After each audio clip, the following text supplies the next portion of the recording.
La scène se déroule avec une clarté effrayante. Ponce Pilate, le gouverneur romain, présente un Jésus flagellé et ensanglanté à la foule volatile. Ses paroles, exe homo, voici l'homme, dégoulinent de cynisme. Pilate cherchait probablement à susciter la pitié, espérant peut-être apaiser la soif de sang de la foule. Il voyait en Jésus un simple fauteur de troubles juifs, un pion dans un jeu politique. Il était loin de se douter de la profonde signification de ces paroles. Pilate, en essayant de se laver les mains de la situation, a involontairement dévoilé une vérité bien plus grande qu'il ne pouvait le comprendre.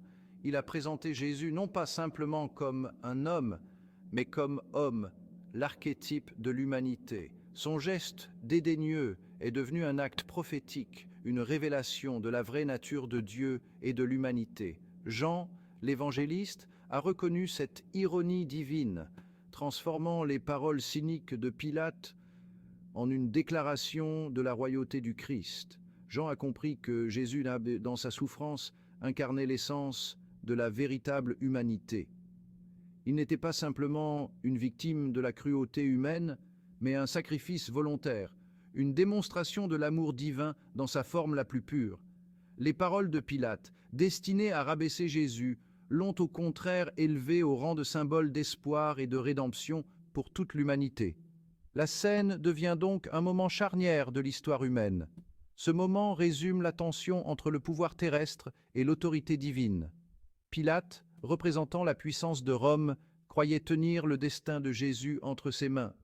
Pourtant, sans le savoir, il n'était qu'un acteur dans le grand récit du salut de Dieu. La scène nous rappelle avec force que le véritable pouvoir ne réside pas dans la domination du monde, mais dans l'humilité et l'amour qui se sacrifient.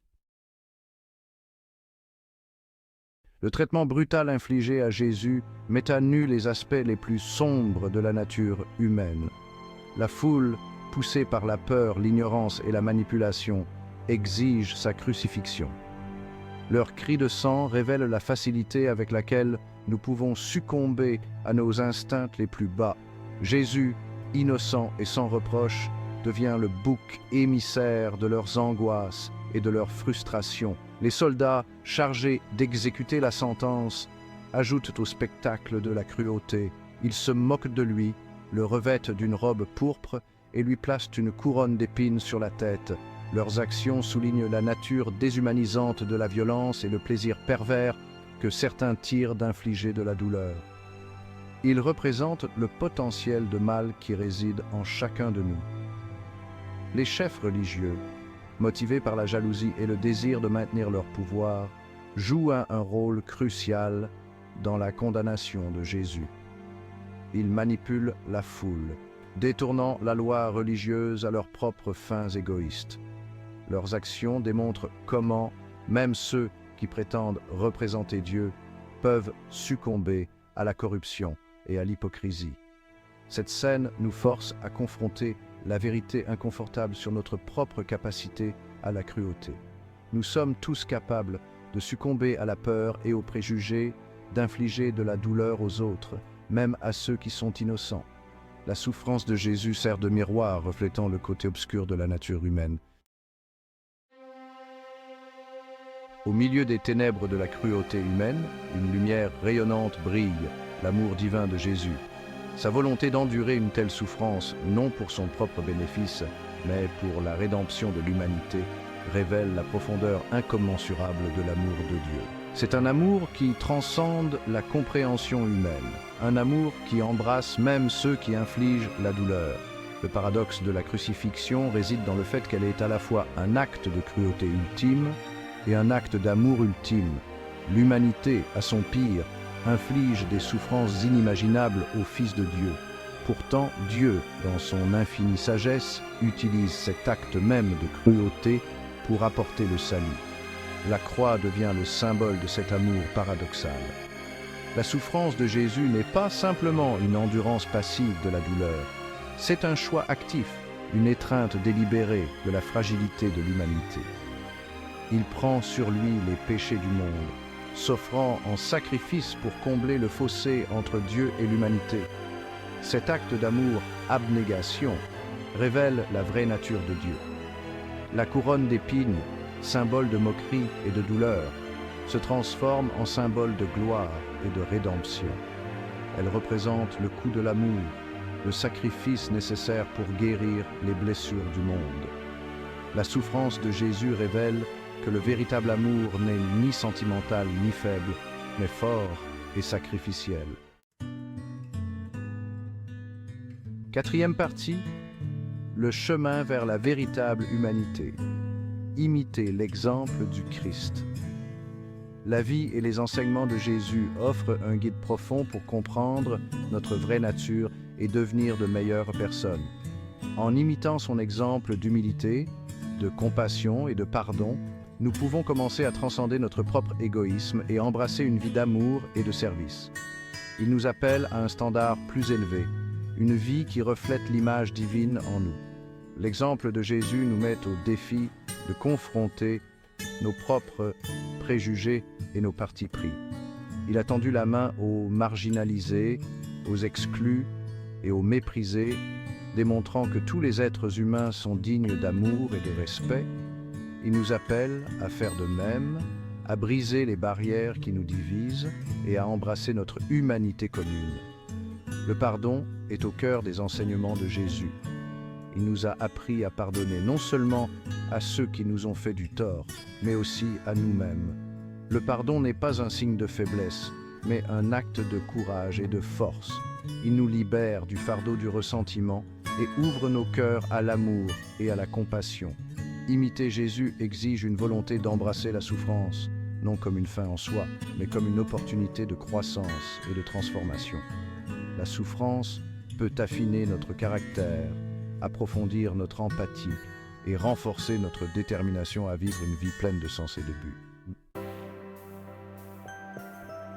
Cinquième partie, embrasser notre vraie nature. Un voyage de transformation. Embrasser notre vraie nature, telle que révélée par l'exemple du Christ, est un voyage de transformation qui dure toute la vie. Il exige une constante introspection, une volonté de confronter nos défauts et un engagement à vivre une vie en accord avec nos valeurs les plus profondes. C'est un processus pour devenir plus pleinement humain, plus pleinement vivant. Ce voyage implique de cultiver des vertus telles que l'humilité, la patience, la gentillesse et la compassion. Ces vertus ne sont pas de simples idéaux abstraits, ce sont des outils pratiques pour naviguer dans les complexités de la vie et construire des relations significatives. Elles sont les fondements d'une vie véritablement humaine. En nous efforçant d'incarner ces vertus, nous commençons à éprouver un plus grand sentiment de paix et d'épanouissement. Nous découvrons que le vrai bonheur ne réside pas dans la poursuite de désirs égoïstes, mais dans le service des autres et la contribution à quelque chose de plus grand que nous-mêmes. C'est le chemin vers le véritable épanouissement humain. Le chemin de la transformation n'est pas toujours facile. Il faut du courage pour affronter nos propres faiblesses et une volonté de persévérer face aux défis. Mais les récompenses sont incommensurables. Une vie de but, de sens et de lien profond avec Dieu et les autres. Sixième partie, un appel à l'action. Vivre une vie d'amour et de patience. L'histoire de la souffrance et du sacrifice de Jésus n'est pas simplement un événement historique à commémorer. C'est un appel à l'action. Nous sommes appelés à vivre des vies qui reflètent l'amour et la patience dont Jésus a fait preuve. Cela signifie rechercher activement des occasions de servir les autres, de pardonner à ceux qui nous ont fait du tort et d'œuvrer pour la justice et la paix dans le monde. Commencez par intégrer la prière et la réflexion dans votre vie quotidienne. La prière nous connecte à la source de l'amour divin et renforce notre détermination à vivre une vie pleine de sens. La réflexion nous permet d'examiner nos actions et nos motivations en nous assurant que nous vivons en accord avec nos valeurs.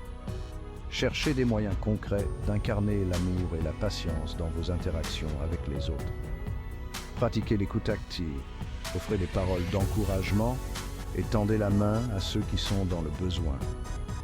De petits actes de bonté peuvent avoir un impact profond sur la vie des autres et sur notre propre croissance spirituelle. Enfin, Engagez-vous à faire une différence dans le monde. Trouvez une cause qui résonne avec vos valeurs et consacrez votre temps et votre énergie à apporter une contribution positive. En travaillant ensemble, nous pouvons créer un monde qui reflète l'amour et la compassion de Jésus.